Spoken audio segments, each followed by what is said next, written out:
آپس میں لڑ رہے ہیں ایک دوسرے کے ساتھ, عوام کی کوئی فکر نہیں ہے. عدلیہ کو اگر ہم دیکھیں تو وہ صرف تشریح تک محدود ہو گیا ہے کہ قانون کی تشریح کرے. فیصلے دے کے تو لاکھوں کے حساب سے کیس پینڈنگ پڑے ہوئے ہیں عدالتوں کے اندر, فیصلے کوئی اگر آ بھی رہے ہیں تو انصاف پر مبنی نہیں ہے. تو اس وجہ سے یہ نظام ہمارا مفلوج ہے, استحکام اس لیے نہیں آ رہا. ورنہ ہمارے 78-80 سال ہو گئے اس ملک کے آزاد ہوئے, تو آج تک ہم کہہ رہے ہیں جی ہم نازک دور سے گزر رہے ہیں. اس کی بنیادی وجوہات یہ ہے. مولانا صاحب مجھے یہ بتائیے گا کہ تعلیمی نظام جو ہے اس میں کون سی ایسی اصلاحات کی جائیں جن سے اس عدم استحکام پر قابو پایا جا سکے, خواہ وہ معاشی ہے یا سیاسی ہے؟ اس جو ایجوکیشن کے حوالے سے آپ کہہ رہے ہیں, اس میں سب سے پہلی چیز جو ہے تربیت. ہمارا آپ نے دیکھا ہوگا ہم تعلیم پر زور دیتے ہیں کہ تعلیم حاصل کریں, تعلیم ایک فن ہوتا ہے, ایک راستہ آپ کو وہ دکھاتے, لیکن چیز اس کے ساتھ ضروری جو ہے وہ تربیت, اور شریعت بھی تربیت پر پہلے زور دیتا ہے, تعلیم بعد میں ہے شرعی نقطہ نظر سے. اس کی وجہ یہ ہے کہ ایک آدمی کو آپ نے تعلیم دے کر تیار کر دیا, وہ افسر بن گیا, وہ عدالت کے اندر گیا, وہ وکیل بن گیا, وہ انجینئر بن گیا, وہ ٹیچر بن گیا, پروفیسر بن گیا, کچھ بھی بنا.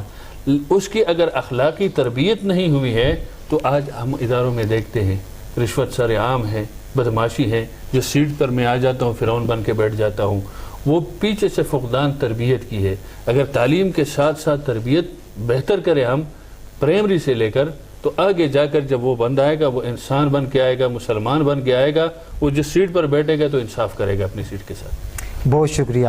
مطیب بھائی آپ کی طرف چلوں گا, مجھے یہ بتائیے گا کہ جو ہمارا سست عدالتی نظام ہے اور اس کے ساتھ ساتھ جو عوام کا اداروں پر عدم اعتماد ہے, اس کی کیا وجوہات ہیں اور اس کو کیسے ختم کیا جا سکتا ہے؟ تھینک یو سو مچ شہباز. سب سے پہلے تو آپ کو کانگریچولیشنز کہ آپ نے یہ اپنا جرنلزم کا سٹارٹ لیا. Wish you best of luck. Thank you. عدالتی نظام کی آپ نے بات کی شہباز. سب سے پہلے یہاں پہ جو میں سٹارٹ لینا چاہوں گا وہ یہ ہے کہ ہمارے ملک میں ہم لوگ ڈیوائیڈ ہیں.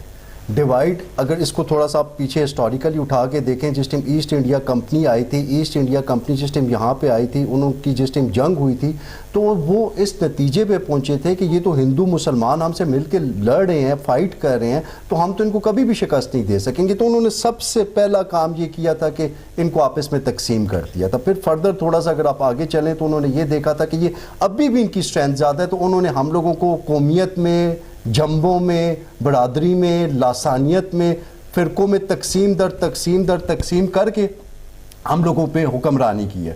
تو انفارچونیٹلی آج بھی پاکستان میں اگر آپ یہ دیکھیں کہ میں اگر کسی بندے سے بات کرتا ہوں, میں اسے کہتا ہوں کہ آپ ووٹ دیں گے تو کس کو دیں گے, وہ کہتا ہے میں فلاں بندے کو دوں گا. میں اسے کہتا ہوں کیوں دو گے فلاں بندے کو, کہتا ہے وہ جی بس میرے والد صاحب کے دوست ہیں یا وہ میرے چچا کے دوست ہیں. تو جس ٹیم تک ہمارا ووٹ ڈالنے کا کرائٹیریا یہ ہوگا کہ بھائی وہ میری برادری کا بندہ ہے, وہ میرے ابو کا دوست ہے, وہ میرے چچا کا بیٹا ہے, تو پھر ہم کس طرح سے ایکسپیکٹ کر سکتے ہیں کہ ملک میں جو ہے جمہوریت وہ اپنے فروٹس پیدا کرے گی. سب سے پہلے تو میں کہتا ہوں یہاں تو اب جمہوریت والا سسٹم ہی نہیں رہا. ابھی آپ گوگل پہ ریسرچ کریں, وہاں پہ لکھا ہوا آتا ہے ہائبرڈ ریجیم. ابھی تو یہ ہائبرڈ سے آگے اتھارٹیرین کی طرف ہم جا چکے ہیں. تو اس میں عدالتی نظام, یہ ساری چیزیں تب ٹھیک ہوں گی کہ جس ٹائم ہم لوگ سیاست میں یہ چیز لے کے آئیں گے کہ ہم ڈیمانڈ کریں گے. ابھی آپ یہ دیکھیں کہ جس ٹائم ذوالفقار علی بھٹو کی بات ہو, نواز شریف کی بات ہو, یا کسی بھی بڑے بندے کی بات ہو جس کے پاس دنیا کی ہر طرح کی چیزیں موجود ہیں, کسی قسم کی کوئی پریشانی نہیں ہے, اس کے لیے ہم روڈوں پہ نکل کے نعرے بھی مارتے ہیں, اپنے بچوں کی جانوں کی قربانیاں بھی دیتے ہیں, لڑائیاں بھی کرتے ہیں, لیکن جس ٹائم ہمارے اپنے حقوق کی بات آتی ہے تو وہاں پہ آپ کو کوئی نظر نہیں آئے گا. ابھی ریسنٹلی ابٹاباد میں وہ جو ایک بچے کے ساتھ ڈاکٹروں کی مبینہ غفلت کی وجہ سے جو کہا جا رہا ہے کہ ایک انسیڈنٹ ہوا تھا, وہاں پہ آپ میرے ساتھ موجود تھے. ایک عام آدمی کا مسئلہ تھا, تو آپ نے دیکھا کہ وہاں پہ اس کے ساتھ کتنے لوگ کھڑے تھے. اب مسئلہ یہ ہے کہ اگر کسی ڈاکٹر کے ساتھ کوئی مسئلہ ہوتا ہے تو اس کے پیچھے تو پوری ڈاکٹر کمیونٹی کھڑی ہو جاتی ہے, کسی وکیل کے ساتھ کوئی مسئلہ ہوتا ہے اس کے پیچھے پوری وکلا برادری کھڑی ہو جاتی ہے. تو عام آدمی کہاں جائے, عام آدمی کس کے پیچھے, اس کے پیچھے کون کھڑا ہے؟ اس کی مین وجہ یہ ہے کہ ہم لوگ دینی طور پہ تقسیم ہے, سیاسی طور پہ تقسیم ہے, مذہبی طور پہ تقسیم ہے, اور اخلاقی طور پہ تقسیم ہے. ایک تو یہ بات ہے کہ ہم لوگ ڈیوائیڈ اینڈ رول والی بات اب ہم لوگوں کو بڑی کیٹیگوریکلی کرنی چاہیے کہ جب تک ہم لوگ اس تقسیم میں سے نکل کے, ہم لوگوں کو یہ چیز دیکھنی ہی نہیں چاہیے کہ بھائی فلاں کون سا بندہ ہے, فلاں کس برادری کا ہے, وہ کس کا چاچا ہے, وہ کس کا مام ہے. ہمیں یہ دیکھنا چاہیے کہ کیا وہ اہل ہے وہ جا کے قانون سازی کرے گا, وہ جا کے عوام کا مفاد سوچے گا, تو اس بیسس پہ ہم لوگوں کو الیکٹ کرنا چاہیے. لیکن بدقسمتی سے ہم لوگوں نے جمہوریت میں دوستیاں, یاریاں, برادریاں, اپنے تعلقات یہ نبھانے شروع کرتی ہیں. ابھی یہاں پہ اگر آپ کو میں ایک کوئی نون لیگ کا کارکن آ جائے, اس کے سامنے آپ ذرا سی تھوڑا سا بولیں گے کہ نون لیگ میں یہ خرابیاں, وہ آپ کے مخالف ہو جائے گا. Likewise P T I کے کسی بندے کو بولیں گے کہ بھائی پی ٹی آئی آپ کی جماعت میں یہ خرابیاں, لائک وائز آپ پیپلز پارٹی کو بولیں گے. تو یہ جو اندھی تقلید اس ٹائم ہمارے ملک میں بڑے کلیئرلی ہم لوگوں کو نظر آ رہی ہے. جب تک یہ ختم نہیں ہوگی, ہم لوگوں نے ابھی مولانا صاحب نے بات کی ہے کہ اخلاقی تربیت ہونی چاہیے, فلاں تربیت ہونی چاہیے, تو یہ کس کا کام تھا؟ یہ دینی تربیت کرنا کس کا کام تھا؟ جن کا کام تھا دینی تربیت کرنا وہ سیاست کر رہے ہیں, وہ تقسیم در تقسیم کر رہے ہیں. تو یہ ہم لوگوں کے مولانا حضرات کا کام تھا نا کہ اس تقسیم کو ختم کرتے, دین کی صحیح تشریح کرتے. مجھے تو آج تک یہ سمجھ نہیں آئی کہ دین کی صحیح تشریح کب ہوگی, ہمارے قرآن کی صحیح تشریح کب ہوگی. تب جا کے ہم لوگوں کو سمجھ آئے گا کہ ہم لوگ ہیں کون, ہم لوگوں نے کرنا کیا ہے اور اس زندگی کا کیا مقصد ہے. تو یہ عدالتی نظام تب ہی بہتر ہو سکتا ہے کہ جس ٹائم ہم لوگ رائٹس کی بات کریں گے اور عدالتی نظام میں ریفارمز کی بات کریں گے, نہ کہ بڑے بڑے لوگوں کی گاڑیوں کے پیچھے ناچیں گے, زندہ آباد اور مردہ آباد کے نعرے لگائیں گے. بہت شکریہ مطیب بھائی. جس طرح آپ نے بات کی کہ علماء جو ہے وہ سیاست میں انوالو ہیں, تو ہم نے دیکھا پچھلی کئی دہائیوں سے یا تو مذہب کارڈ کھیلا جاتا ہے پاکستان میں, یا اپنے آپ کو مظلوم ثابت کر کے صرف ان عوام کے جذبات کے ساتھ کھیلا جاتا ہے. لیکن اگر بات کی جائے تو علامہ اقبال رحمۃ اللہ علیہ نے کہا تھا کہ جدا ہو دین سیاست سے تو رہ جاتی ہے چنگیزی. مولانا صاحب اس کی تشریح کیجیے گا. مطیب بھائی نے بڑی اچھی باتیں کی. ایک دو باتیں اس نے کی کہ علماء کرام کا یہ اس کی ذمہ داری بنتی ہے کہ اخلاقی تربیت یہ کریں. تو بالکل ذمہ داری بنتی ہے علماء کی, اور علماء کر بھی رہے ہیں. کیونکہ آپ دیکھیں کہ اس وقت ہمارے ملک کے اندر تعلیمی دو نظام, ایک مدارس کے اور ایک اسکول اور کالجز کے ہیں. تو مدارس کا نظام آپ دیکھیں اخلاقی تربیت کے حوالے سے اور معاشرتی تربیت کے حوالے سے, دینی تربیت کے حوالے سے, ہر لحاظ سے وہاں اس کے اسٹوڈنٹس کو دیکھیں اور کالج یونیورسٹی کے اسٹوڈنٹس کو دیکھیں. تو اس سے یہ اندازہ لگائیں کہ علماء اپنے کام کر رہے ہیں اور وہ تربیت وہاں ہو رہی ہے. میں بھی اسی مدرسے کا طالب علم اور وہیں سے پڑھا ہوں. پھر سیاست کی بات کی کہ یہ سیاست کر رہے ہیں. سیاست تو دین کا ایک حصہ ہے, ضروری ہے, جیسے آپ نے وہ شعر پڑھا علامہ اقبال کا. اور حضور اکرم صلی اللہ علیہ وسلم کی اگر ہم اس کو دیکھیں نا زندگی کو, تو یہاں غلطی اس میں نہیں ہے کہ یہ اس کی ذمہ داری ہے یا اس کی ذمہ داری ہے. یہاں غلطی یہ ہے کہ پہلے افراد کو تیار کر دینا چاہیے. ہم بھاگتے ہیں نظام کے پیچھے کہ نظام ٹھیک کرو. اس نظام کو ٹھیک کرنے کے لیے پہلے افراد تیار کر لو. حضور اکرم صلی اللہ علیہ وسلم کی زندگی دیکھے, آپ علیہ السلام نے مدینہ ریاست جو قائم کی وہ ابتدا سے کی نہیں. وہ تو 13 سال بعد جا کر, ادھر 10 سال بعد جا کر جب مدینہ ہجرت کی, وہ 10 سال جو دور تھا آپ کا, اس میں آپ نے کیا تربیت, اس میں تربیت کی, صحابہ کرام کو تیار کیا ہر لحاظ سے. پھر اللہ تبارک و تعالیٰ نے دیکھو تربیت یہ ڈائریکٹ اللہ نے کی ہے. اللہ تبارک و تعالیٰ نے شروع میں کہا جی یہ آپ کو ظلم بربریت زیادتی کر رہے ہیں, آپ کے لیے حالات نہیں ہے, صبر کرو, انتقام نہ لو.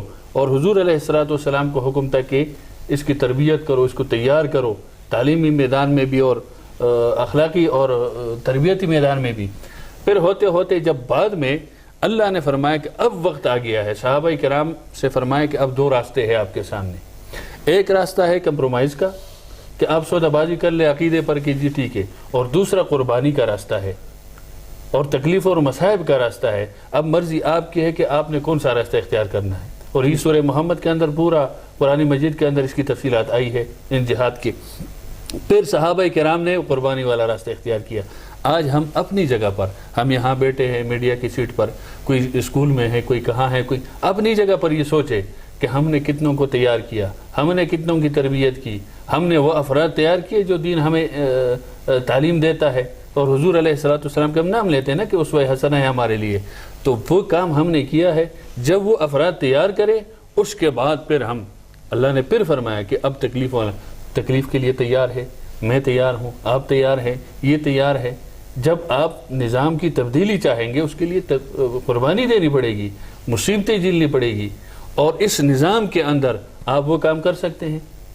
نہیں کر سکتے اس لیے کہ وہ لوگ تیار نہیں ہے. تعلیمی نظام تو پہلے آپ نے بتایا کہ وہ تو بالکل پتہ نہیں, میرے خیال میں 200 کے 250 نمبر پہ ہے ہم دنیا کے سطح پر تعلیمی میدان کے اندر. پھر عدلیہ کے میدان دیکھیں سارے, تو ہم بہت پیچھے ہیں. اس کے لیے بہت کچھ کرنا پڑے گا, تب جا کر پھر یہ نظام درست ہوگا کہ جب ہم افراد اس کے لیے تیار کریں گے. اور اس کے لیے میں نے کہا سب سے پہلی چیز یہ ہے کہ ہم اپنے دین سے واقفیت رکھیں, خبر رکھیں, دین پر عبور ہو.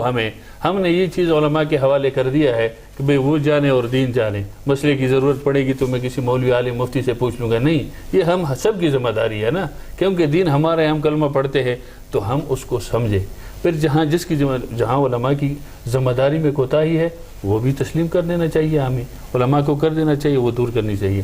جہاں دوسرے لوگوں میں ہے وہ اپنی جگہ پر وہاں کریں. ہاں ہم کہ تاجروں میں خامی ہے, وکیلوں میں بھی خامی ہے, عدلیہ میں, ہر جگہ. یہ ہم نہیں کہتے کہ کوئی ایک ادارے یا ایک قسم کے لوگ ہیں, سب کے اندر وہ کمی سب دور کریں گے تو ٹھیک ہوگا. لیکن یہ کمی وہی شروع سے دور ہوگی کہ اس نظام کو چینج کر کے اور نئے نسل کی وہ ذہن ساز اس طرح کرے کہ اس کے دل سے غرض, لالچ اور مفاد اس کو بالکل نکال دے کہ میں نے کام اخلاص کے ساتھ کرنا ہے. اور شریعت بھی اخلاص کا حکم دیتا ہے.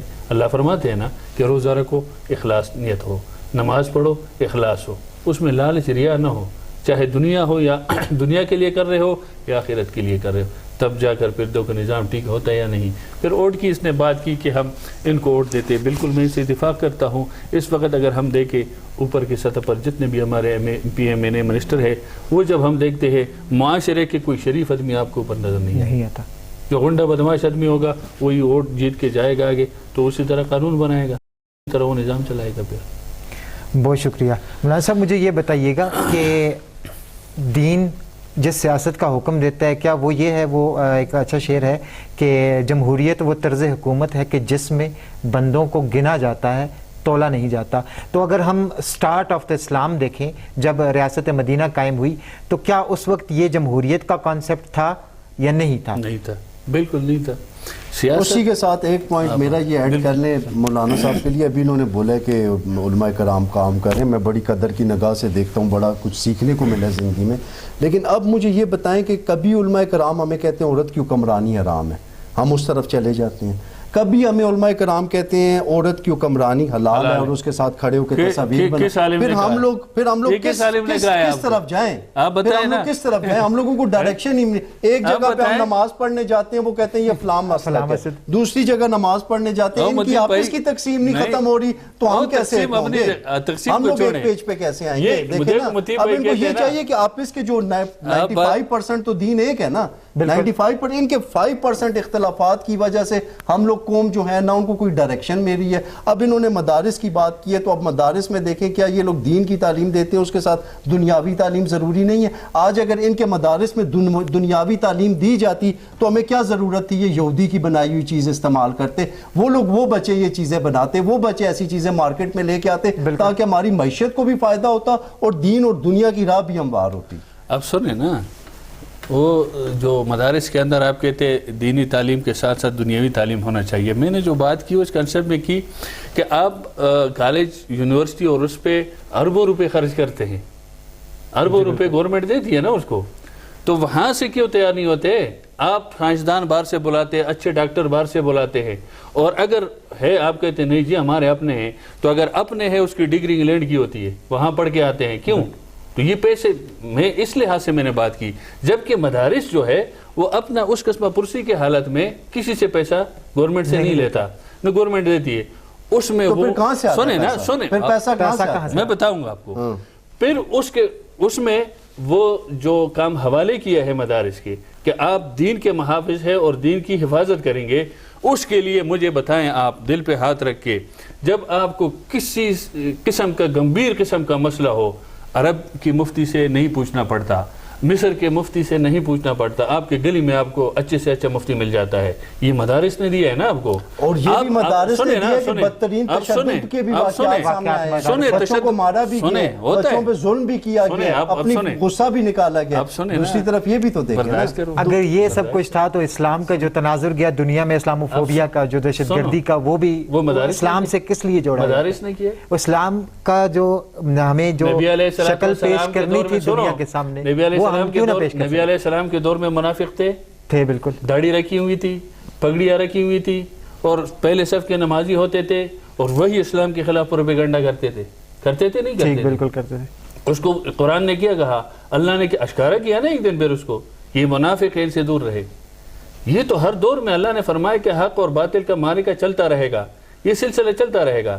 اب یہ کہ یہ مدارس نے تو نہیں کیا نا، اسلام و فوبیا جو بھی آپ کہتے ہیں، یہ تو ایک لیبل وہاں سے لگتا ہے امریکہ سے یا انٹرنیشنل جو خلاف ہے اسلام کے لوگ، وہ تو یہ پروپیگنڈا کریں گے. لیکن ابھی جس طرح مولانا صاحب کل میں نے آپ کا پروگرام دیکھا، یہ کہہ رہے تھے بسنت جو ہے وہ غیر اسلام، نام بسنت منائے، نام کوئی فیسٹیول منائے نہیں جو اسلام کے خلاف ہے. کس طرح خلاف ہے؟ مجھے کوئی حوالہ دے کہ بسنت اسلام کے خلاف ہے، کوئی قرآن کا حوالہ ہے، کوئی حدیث کا حوالہ ہے، تو میں سب سے پہلے چھوڑوں. میں بتا دوں گا نا آپ کو.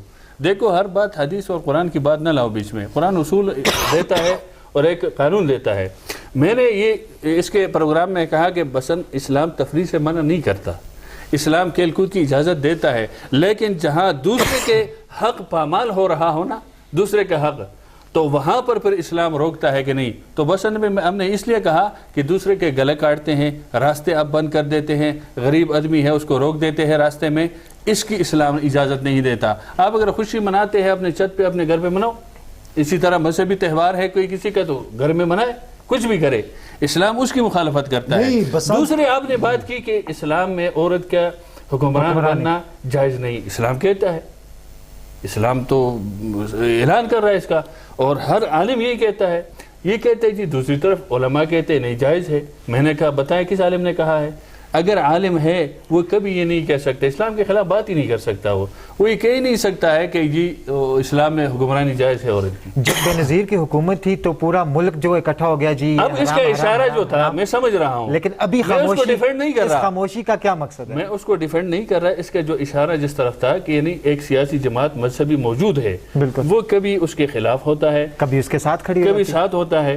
اب اس طرح بات کرے، لیکن اس نے آج تک اگر یہ کہے تو مجھے بتائیں کہ اس نے کہا، اس کی انٹرویو، اس کا کوئی ریکارڈڈ بات ہو کہ بھئی اس نے یہ کہا ہے کہ یہ حکمرانی جائز ہے. سنو، action speak louder than words. آپ کے عمل سے ثابت ہو رہا ہے نا. نہیں، عمل نہیں، عمل سے جو ثابت آپ نہیں کے ہوتا. قول و فعل میں کیا پہلے آپ کا قول تھا، نہیں، عمل سے ثابت نہیں، عمل سے ثابت ہو رہا ہے. میں مثال کے طور پر میں نماز نہیں پڑھ رہا. سنو، پھر خواتین حکمرانی بھی نہ کریں، وہ جاب بھی نہ کریں، وہ آپ کی 50% اکانومی پھر کیسے چلے گا؟ میں نماز نہیں پڑھ رہا، خواتین کو اس طرح اپنے گھر میں نماز نہیں پڑھ رہا. اس کا مطلب یہ ہے کہ نماز نہ پڑھنا جائز ہے؟ نہیں. تو وہاں اگر ایک آدمی ان کے ساتھ ہے، اس کا یہ مطلب نہیں ہے کہ وہ جائز ہے اس کی حکمرانی. سمجھ میں آگئی بات؟ عمل سے نہیں ہوتا. عمل میں نماز نہیں پڑھتا تو آپ کل کہے کہ جی یہ مولوی صاحب نماز نہیں پڑھتا تو لہٰذا نماز نہ پڑھنا جائز ہے، سب نہ پڑھے. نہیں، غلط بات ہے یہ. اب اگر وہ ان کے ساتھ کھڑے ہیں یا کوئی میٹنگ میں ہیں، اس سے یہ ثابت نہیں ہوتا کہ حکمرانی جائز ہے. ہاں البتہ وہ کہہ دے تحریراً تقریراً، پھر ہم کہیں گے، اس پہ بات کریں گے کیا بھئی اس نے یہ جو بات کہی ہے. پھر آپ جو کہتے ہیں کہ جی علماء مدارس کے اندر تشدد ہوتا ہے، کوئی ایک واقعہ مجھے بتائیں. یہ ایبٹ آباد میں گزشتہ دنوں ایک واقعہ ہوا جہاں پہ ایک رپورٹ نشر ہوئی کہ بچے کو مار کے، اس سے پہلے سوات میں بچوں کے ساتھ جنسی زیادتی کے واقعات سامنے آئے. جنسی زیادتی واقعات جہاں ہوئی ہے نا، میں نے آپ کو بتایا کہ دیکھو ہر آدمی داڑھی والے کو آپ مولوی نہ سمجھے، ہر پگڑی والے کو. ہماری کوتا ہے یہ ہے. میں ایک مثال سے سننا، یہ تو میں کہہ رہا نا، مدارس بھی دیکھو، میں یہی کہہ رہا ہوں ہماری غلطی یہ ہے. مجھے چاہیے دوائی سر درد کی، پیٹ کی درد کی، مجھے کہاں جانا ہے؟ ڈاکٹر کے پاس جانا ہے نا. میں گھر کا نقشہ بنا رہا ہوں، میں کہاں جاؤں گا؟ انجینئر کے پاس جاؤں گا. یہاں میرا عقل، شعور، علم، ہر چیز کام کرتا ہے. لیکن یتیم میرا دین ہے کہ جب دینی مسئلہ آتا ہے میں صرف داڑھی کو دیکھ کر، پگڑی ٹوپی کو دیکھ کر جا کر یہ مسئلہ بتاؤ. اب یہ تحقیق میں نے کی نہیں کہ یہ واقعی عالم ہے، مفتی ہے، مسئلہ بتا سکتا ہے، کچھ سمجھتا ہے نہیں. ہم ہر کسی. اب آپ کے پاس ہیرا ہے، وہ ہیرا آپ موچی کے پاس لے جائے اور موچی کو کہے جناب اس کی کتنی قیمت ہے، وہ آپ کو کہے گا بھائی کوئی قیمت نہیں ہے، جاؤ واپس دفع ہو جاؤ ادھر سے. اس لیے کہ آپ غلط جگہ پہ گئے، اس کے پاس اس کی اہمیت نہیں. مولانا صاحب نے یہ نہیں بتایا بسنت غیر اسلامی کیسے ہے. وہی بتایا نا، نہیں بتایا. بسنت میں نے کب کہا ہے کہ غیر اسلامی؟ آپ نے بولا نہیں منانا چاہیے. میں نے کہا منانا اس لیے نہیں چاہیے جو آج کل کا بنا ہوا ہے. کل کے اس سوال کے جواب میں کہ بھئی اس میں لوگوں کی جانیں جا رہی ہے. کس طرح جانے جا رہی ہیں؟ وہ گلے کٹتے ہیں, وہ ریکارڈ میں موجود ہے. وہ تو کوئی بھی ایونٹ اس میں جا سکتی ہے. وہ تو دنیا, وہ جو بیل بھاگتے ہیں اسپین میں ان لوگوں کے پیچھے, اس میں کتنے لوگ مارے جاتے ہیں. لیکن آپ یہ دیکھیں کہ اکانومی کو کتنا فائدہ ہو رہا ہے, ڈالرز کتنے آ رہے ہیں. بسنت والے دنوں میں ڈومیسٹک فلائٹس کا ٹکٹ 1 لاکھ روپے. وہ جواب میں نے کل کے پروگرام میں دیا, اس ملک کو ترقی وہ جواب پیسوں والا میں نے کل کے پروگرام میں دیا ہے. وہ اکانومی آ رہی ہے, گڈے بک رہے ہیں, پیسوں کی ریٹ پہ ہو رہی ہے. ہمیں اسلام یہ ساری چیزیں ہماری معیشت میں کنٹریبیوٹ کر رہی ہیں. اسلام ہمیں کہتا ہے جلا دو, گرا دو, بند کر دو, گھر میں بیٹھ جاؤ. یہ کون سا وہ ہے؟ اسلام کہتا ہے کمائے جائز طریقے سے, غلط سے نہیں, غلط سے نہیں. اگر پیسے جائز طریقہ ہے نا, جائز نہیں ہے. کیسے جائز نہیں؟ ایک بندہ پتنگ بیچ کے پیسے کما کے, میری جان کو خطرہ ہے, ٹھیک ہے, اور جان کو خطرہ تو ڈرائیونگ کرتے ہوئے بھی ہے. کیا ڈرائیونگ کرنا میں چھوڑ دوں؟ نہیں, ڈرائیونگ کرنا اور چیز ہے. نہیں, ڈرائیونگ آپ کی مجبوری ہے. جان کو خطرہ ہے نا, آپ کی جان تو سیف نہیں ہے. اچھا, بائک چلاتے ہوئے آپ کی جان سیف ہے؟ ڈرائیونگ کرنا آپ کی مجبوری ہے, باقی کام نہیں, کرتے آپ مجبوری تو نہیں ہے. جب گاڑیاں نہیں ہوتی تھی تو تب کیا ہوتا؟ کیوں نہیں, ایک ڈرائیور گاڑی چلا رہی نہیں, جب گاڑیاں نہیں ہوتی تھی تب یہ تو مجبوری. اس وقت سواری دوسری تھی نا. نہیں, سواری وہاں بھی یہی سوال ہے, لیکن مولانا صاحب گھوڑے پر سوار ہوتے تھے, مسئلہ یہ کچر پر سوار ہے کہ ہوتے ابھی تھے. اس قوم کو, اس نوجوان کو اس ڈپریشن سے نکلنے کے لیے کچھ ایسی تفریح, انجوائمنٹ, تفریح کریں. کس نے کہا ہے؟ ہم تو ہی نہیں کہ تفریح نہ کریں. میں نے تو کل بھی کہا تھا, اور اس کو سوال کرنے کا نوجوانوں کو حق دیں کہ وہ آپ لوگوں سے سوال کریں. اس ملک کے اندر کرکٹ کچھ سیکھ سکیں آپ لوگوں سے. اس ملک کے اندر کرکٹ کھیلا جاتا ہے نہیں؟ بالکل کھیلا جاتا ہے. کس نے کہا ہے کہ ناجائز ہے, نہ کرو یا نہ کھیلو؟ کہتے ہیں نا جی, اس کی وجوہات ہے نا. اس کو اس لیے کہہ رہے ہیں کہ بھئی یہ چیز خطرے کا باعث بن رہا ہے لوگوں کے لیے, عوام کے لیے, تو اس وجہ سے کہتے ہیں. اچھا, آپ کا یہ کہہ رہے ہیں بسنت, ایک آخری پوائنٹ میں لیتا ہوں جی, پھر ختم کرتے ہیں. شہباز کے پاس ٹائم, وہ اس کا پروگرام کا ختم ہو رہا ہے. آپ یہ کہہ رہے ہیں بسنت نہیں منانی چاہیے. کیا بسنت پہ بین اس لیے لگا تھا کہ اس سے لوگوں کی جانیں جاتی ہیں؟ بالکل یہی بات ہو. یہ بسنت پہ بین مولانا صاحب کے بقول اس لیے لگا تھا کہ لوگوں کی جانیں جاتی ہیں. جی, اس پہ پھر بات کریں گے کہ کیا یہی وجہ. عمران خان نے اسی وجہ سے اس کو کر دیا تھا, لیکن بین لگنے کی یہ وجہ نہیں تھی بسنت پہ. وہ تو پھر آپ جو بھی کہے, لیکن ہم کہتے ہیں کہ یہ وجہ اس لیے کہ اس سے نقصان زیادہ تھا, فائدہ کم تھا. اور شریعت کا کل میں نے یہ قاعدہ ضابطہ بتایا تھا کہ جہاں دو چیزیں سامنے آ جائے کہ فائدہ بھی ہو, نقصان بھی ہو, تو شریعت کہتے ہیں نقصان کو ترجیح دو, وہ فائدے والے کام سے ہاتھ پیچھے ڈالو. تو اس لیے میں نے کہا کہ بسنت کو پیچھے چھوڑ دے بھائی, باقی کھیل کے لیے بڑے میدان ہیں, بڑے راستے ہیں, بڑے اور طریقے ہیں, اس طریقے سے اپنی تفریح کر لو. اور یہ بسنت اور جہاں جان لیوا چیزیں ہیں ان سے باز آ جاؤ, اور اسی میں خیر ہے. بات آخر وہی ہے کہ ہم شریعت سے دور ہے, شریعت کے قریب ہو جائیں گے, سارا نظام قریب لے کے آئے نا جی. شریعت کے قریب لانا اس ٹائم ہر مسئلہ, ہر مسلمان کا خود شریعت کے قریب جانا ہے. اس کو لایا نہیں جائے گا, اس کو خود چاہیے کہ میں مسلمان ہوں, میں شریعت کے قریب جاؤں. بہت شکریہ. آج کا ہمارا موضوع تھا سیاسی اور معاشی عدم استحکام. اس کو ختم اس طرح کیا جا سکتا ہے کہ اسلامی نظام اور شریعت کا نظام جو ہے وہ اس ملک میں اسلامی جمہوریہ پاکستان میں رائج کیا جائے. اور اس کے ساتھ ساتھ ہمیں چاہیے کہ جو علماء کرام, جو لوگ جن کو پیچھے ہم نماز پڑھتے ہیں اور اپنے بچوں کو ان کے پاس دینی تربیت کے لیے بھیجتے ہیں, ہمیں چاہیے کہ ان کی نشاندہی لازمی کریں یا ان کی ڈگریز جو ہیں وہ لازمی چیک کی جائیں, تاکہ ہمیں پتہ ہو کہ کون لوگ ہمارے بچوں کی کیا تربیت کر سکتے ہیں. اپنے میزبان شہباز علی کو آج شہباز کے ساتھ دیجیے اجازت. بہت شکریہ.